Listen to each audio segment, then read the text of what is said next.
Nasubukan nyo na ba sumayaw ng cha-cha? Ika'y natutuwa tulad ni Aling Linda.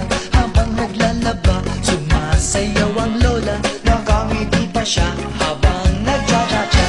Dahil ang cha-cha pampatanggal ng problema.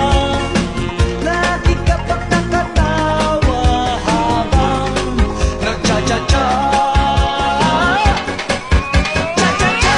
Kaliwat kanan nyo lang ang iyong hapon.